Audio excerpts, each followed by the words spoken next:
En este momento, Estados Unidos está imponiendo sanciones. Las sanciones son una forma de guerra económica y tienen una gran implicación para el dólar. Ajá. Bien, ahora otros están intentando salir del sistema del dólar. Hay un sistema basado en el dólar que ahora está cambiando. India está negociando directamente con Rusia y los tenedores de activos denominados en dólares no quieren mantener esos activos en dólares si sienten que pueden ser confiscados y así sucesivamente. Así que lo que está ocurriendo ahora ha sucedido muchas veces antes.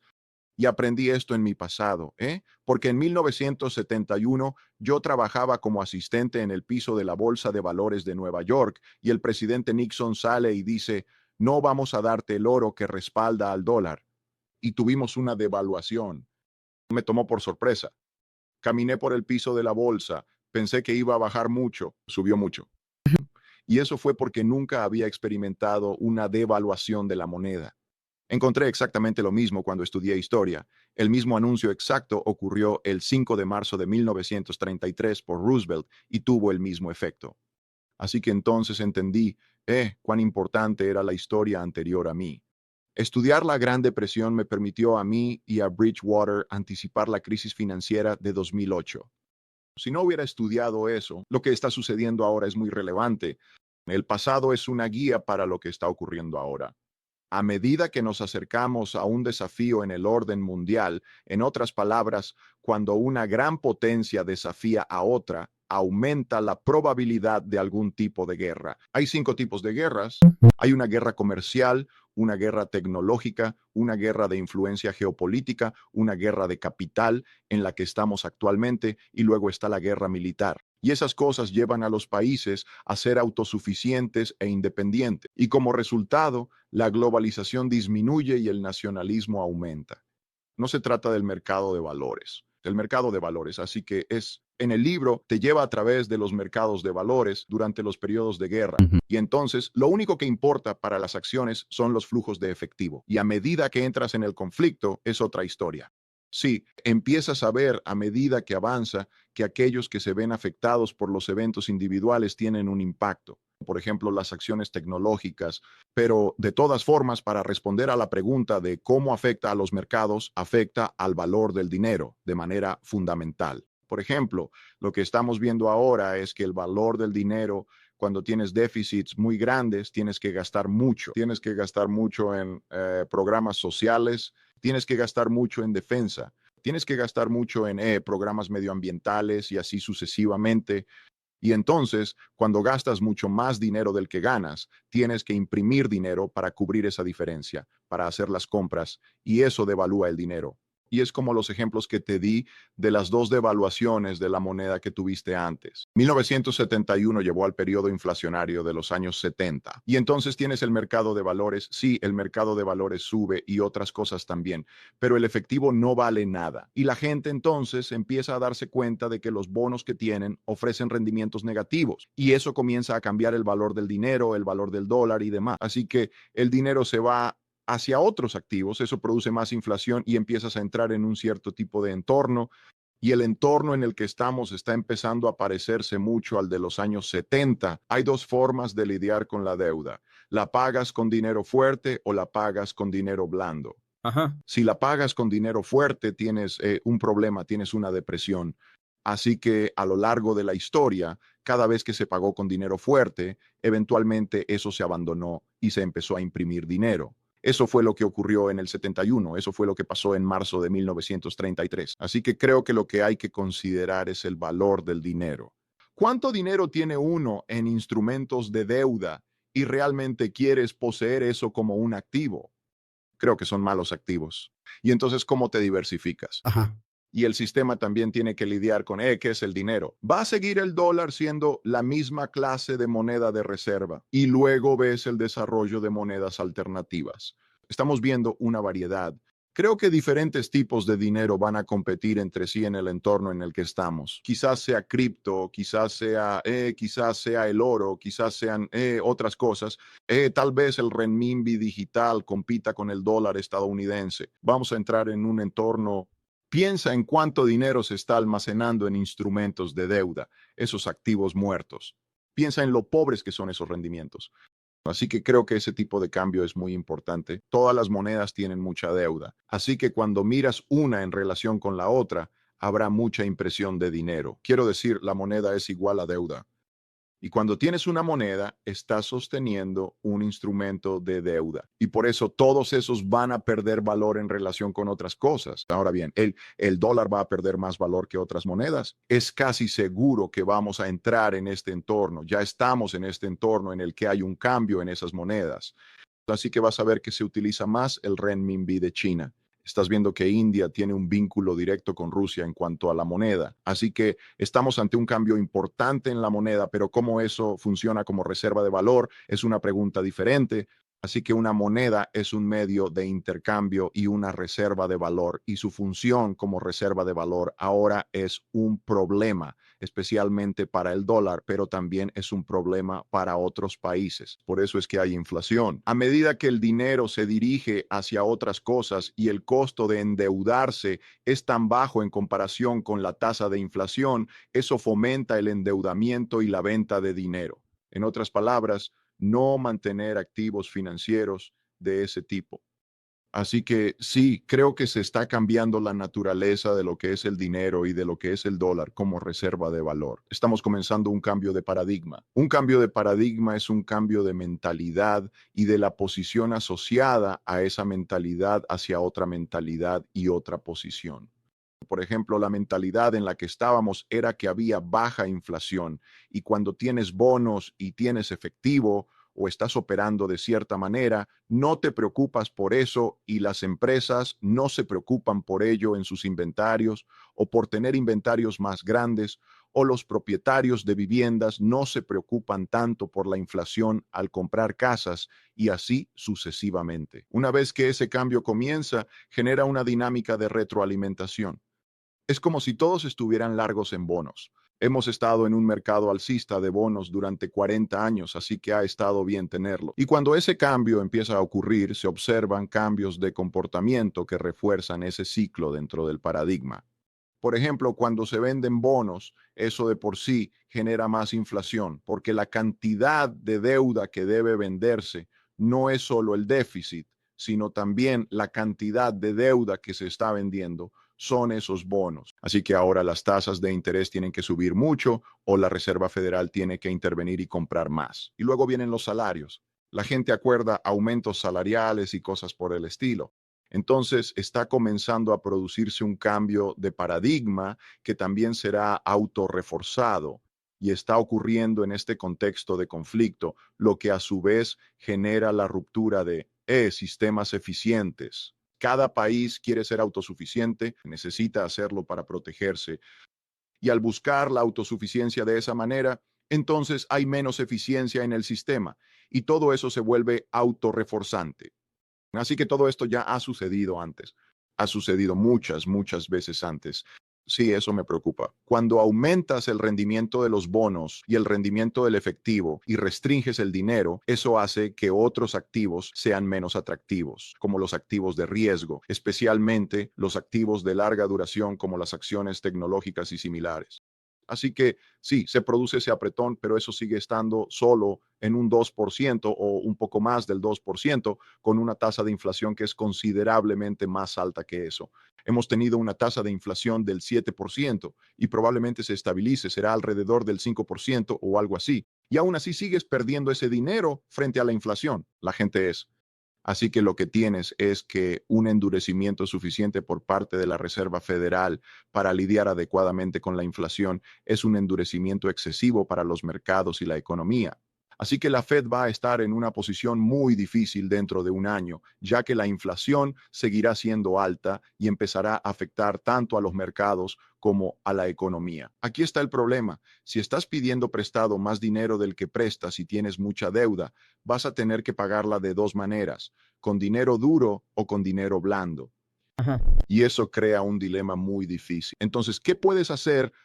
¿Gastas menos dinero? Así que ese dilema se vuelve cada vez más complicado. Y eso es lo que genera un entorno de estanflación, porque intentan navegar entre esos dos escenarios indeseables. En otras palabras, quieren contener la inflación, pero una tasa de interés demasiado alta, que sería suficiente para controlar la inflación, genera un entorno económico demasiado difícil. Entonces, ¿qué pueden hacer? No, ya están en esa posición precisamente por esa dinámica: gastar más de lo que ganan, crear mucha más deuda, y además mucha de esa deuda es el activo de otra persona y el tenedor de esos activos está perdiendo dinero. Imagina que tienes un bono ahora. Mira cuánto dinero hay en fondos de bonos y en efectivo, ¿de acuerdo? No solo en efectivo no obtienes ningún rendimiento que compense la tasa de interés, sino que en tu fondo de bonos tienes rendimientos negativos. Ajá. ¿Y cómo se siente eso? Pues entonces vas a seguir manteniendo esos bonos en ese fondo de bonos. Es una dinámica con la que tienen que lidiar y que realmente está más allá de su capacidad para manejarla. Ellos no pueden cambiar esos fundamentos. Creo que lo más probable es que vayamos a tener un periodo de estanflación. Y entonces tienes que entender cómo construir un portafolio que esté equilibrado para ese tipo de entorno. Así que toda inversión es un intercambio de un pago único por un flujo de efectivo futuro. Y por eso el costo del dinero es una consideración en relación con el rendimiento del dinero.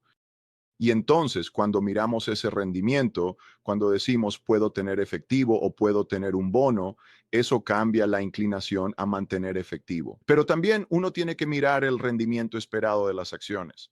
En otras palabras, uno calcula el valor presente de los flujos de efectivo futuros. Tú estimas cuáles serán esas ganancias en el futuro y cuánto valen hoy. Las acciones ahora tienen rendimientos esperados que no son mucho mayores que los de los bonos, los cuales a su vez no serían mucho mayores que los del efectivo.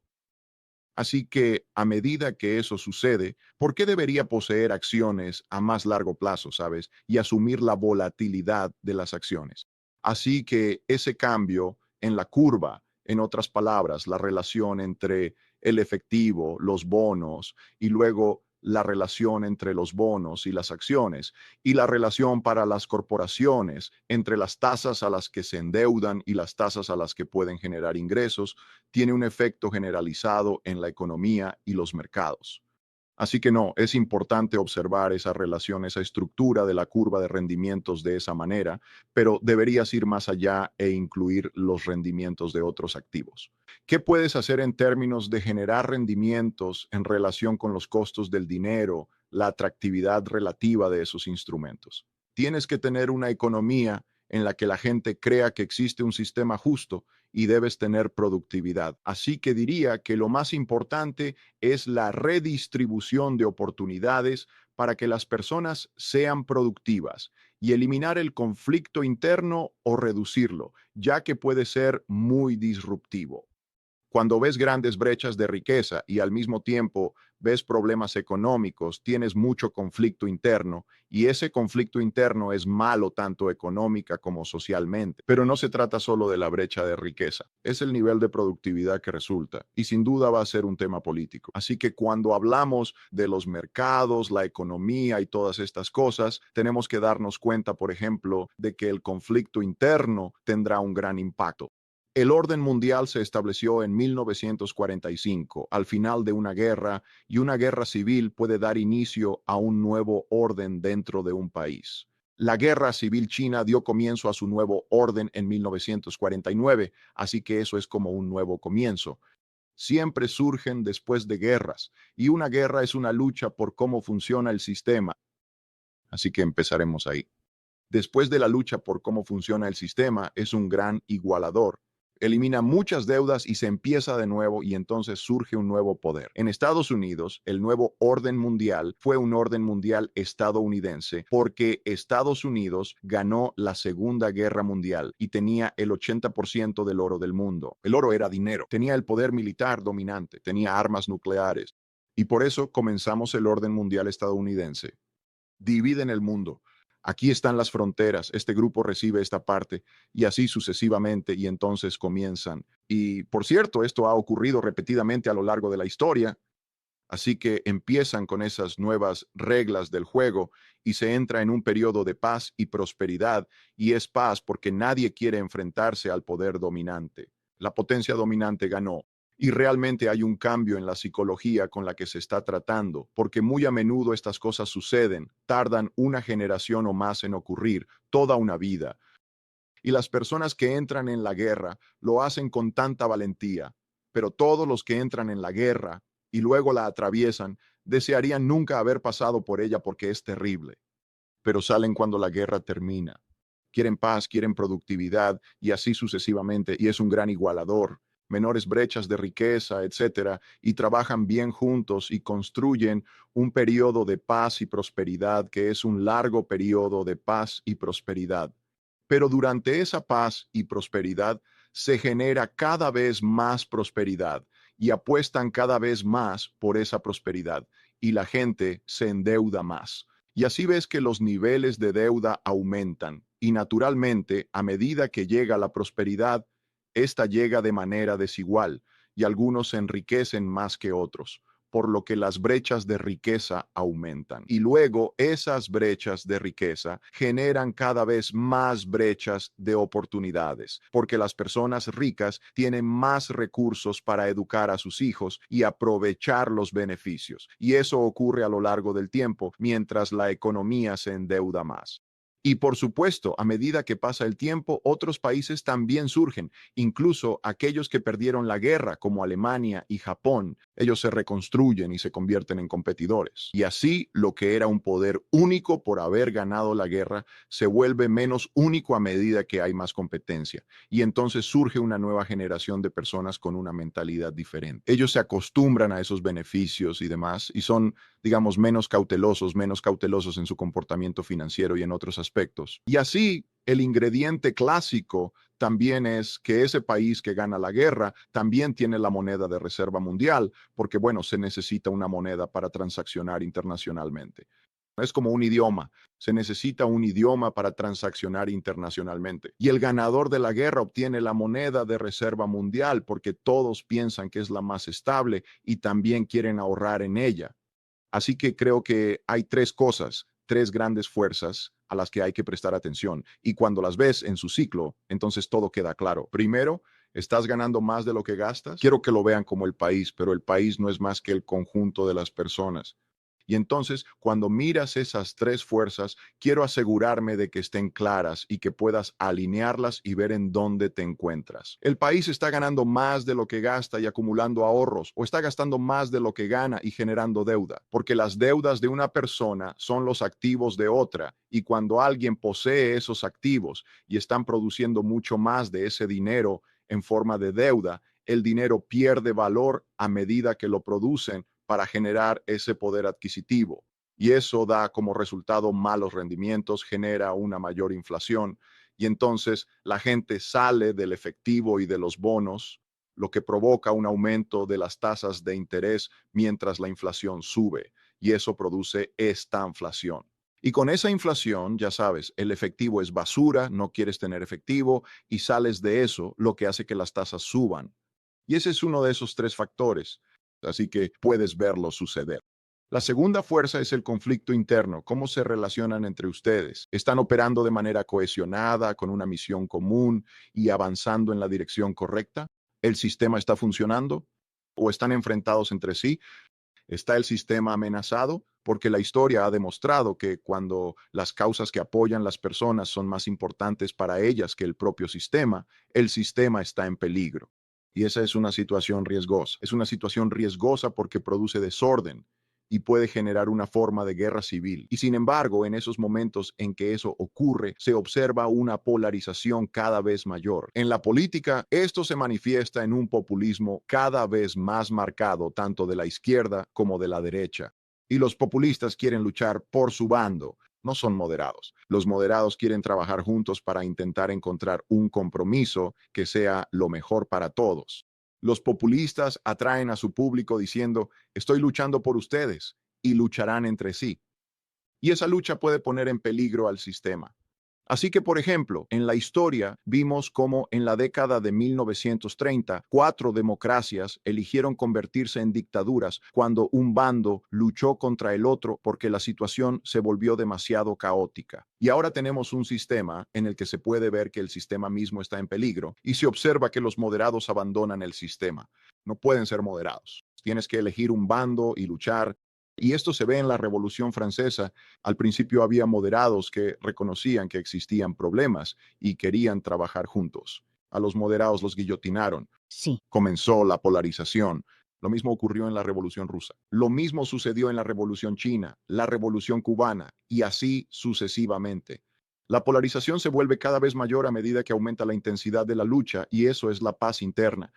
Así que esa es la segunda fuerza. Y la tercera fuerza es el surgimiento de una gran potencia, la fuerza geopolítica que estamos viendo hoy en día con China y Rusia y cómo eso está cambiando, porque cuando el poder de un país disminuye, cuando nos debilitamos financieramente o en la forma en que nos relacionamos entre nosotros, surgen mayores vulnerabilidades. Y siempre existe la potencia competitiva que aprende a volverse más fuerte. La competencia siempre ocurre. Está el establecimiento y luego está la nueva competencia.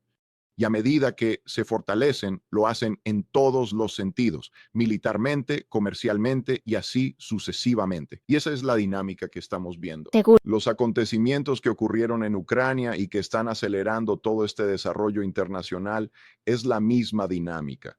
Hay dos bandos y habrá países neutrales. Al igual que en la guerra, estaban los aliados y las potencias del eje, y luego había países neutrales. Y esa parte se está desarrollando.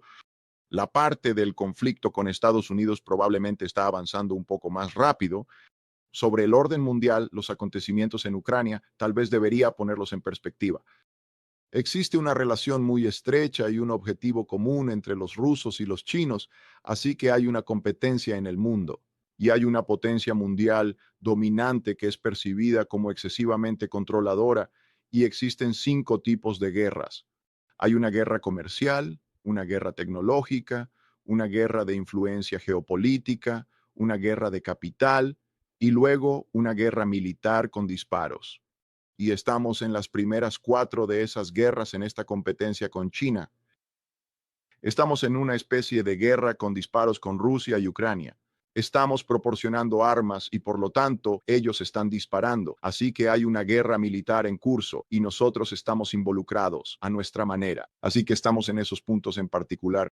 Y la guerra de capital son las sanciones. Escuchamos la noción de sanciones y lo que eso significa es que son económicas y la forma en que funcionan es cortando, generando dolor económico, ya sea no permitiéndoles acceder a su dinero o no permitiéndoles obtener bienes que puedan importar. Y esto ha ocurrido a lo largo del tiempo. En Japón, eso fue lo que nos llevó al bombardeo de Pearl Harbor, porque Estados Unidos cortó el suministro de petróleo a Japón, estaba en proceso de hacerlo, y también confiscó sus bonos de una manera muy similar a lo que está ocurriendo ahora. Y eso los puso en una situación límite que los llevó a bombardear Pearl Harbor y luego entramos en una guerra militar. Así que eso es donde estamos ahora y eso también es riesgoso porque amenaza el valor del dólar, porque en este momento la deuda son dólares. Cualquier moneda, la forma en que la posees es en forma de deuda. No la tienes simplemente en papel. Y debido a que hay una inflación creciente y porque se está imprimiendo mucho dinero y también porque hay un mayor temor en varios países de que ellos también puedan ser sancionados, se está vendiendo deuda denominada en dólares. Así que estás viendo que el mercado de bonos está cayendo y ese es el tipo de dinámica que está ocurriendo. Las guerras de capital son las que se aceleran inmediatamente antes de las guerras militares. Por lo general, las arcas están vacías, están imprimiendo mucho dinero y luego intentan usar la economía como un arma. Así que estamos en esa parte del ciclo. Ahora, en cuanto a cómo se desarrollará esto, creo que hay 3 grandes preguntas a las que obtendremos respuestas bastante rápido. La primera es, ¿Putin y Rusia ganan o pierden? Describiré ganar como lo que él quería desde el principio, que para Rusia sería que Ucrania ocupe una posición no amenazante, como la neutralidad, una neutralidad garantizada, y que Rusia tenga el control sobre las provincias orientales y que Rusia no quede devastada económicamente. En cambio, que tal vez tenga algo así como una caída del 10 o 12% en el PIB y que Putin siga en el poder.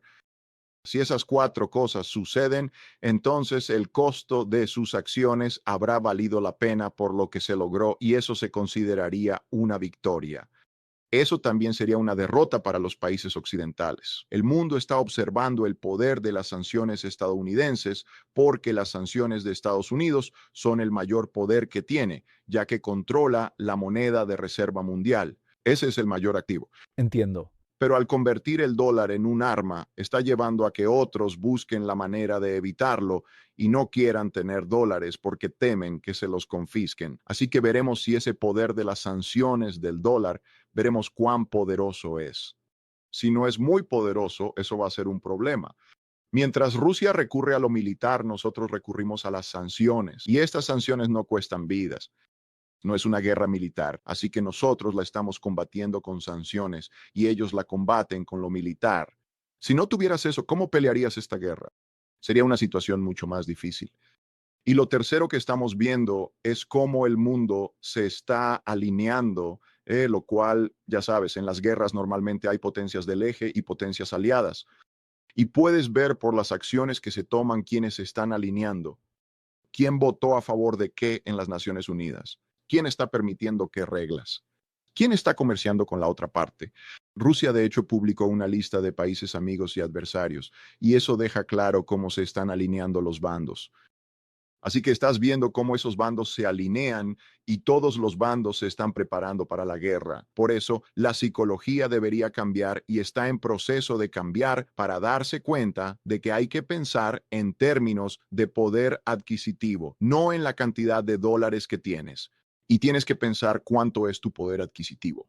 Así que lo peor es estar en efectivo. Como digo, el efectivo es basura y también estar fuera de los bonos. Lo siguiente es tener una cartera diversificada de activos con una inclinación hacia activos protegidos contra la inflación. Y yo querría diversificar entre ubicaciones, países, en términos de inversión, según los criterios que acabo de mencionar. Estados Unidos tiene demasiada deuda, no puede seguir aumentando la deuda de la manera en que está operando. Es el mayor consumidor del mundo, financiado en gran parte por deuda gubernamental de la forma en que está funcionando. China es el mayor productor.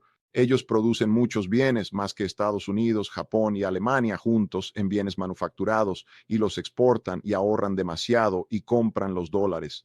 No podemos continuar con este problema de dinero y deuda. Estamos al final de un orden mundial basado en dinero y deuda. ¿Cómo llegamos a la negociación? Trato de entender. Solo hay una forma, es únicamente a través de la cooperación, la calma y el análisis, reconociendo que estos desequilibrios son insostenibles, no solo son financieramente insostenibles. En un mundo que está cerca de la guerra, no puede haber dependencias mutuas. Y por eso, la manera en que se logre eso juntos es lo más importante.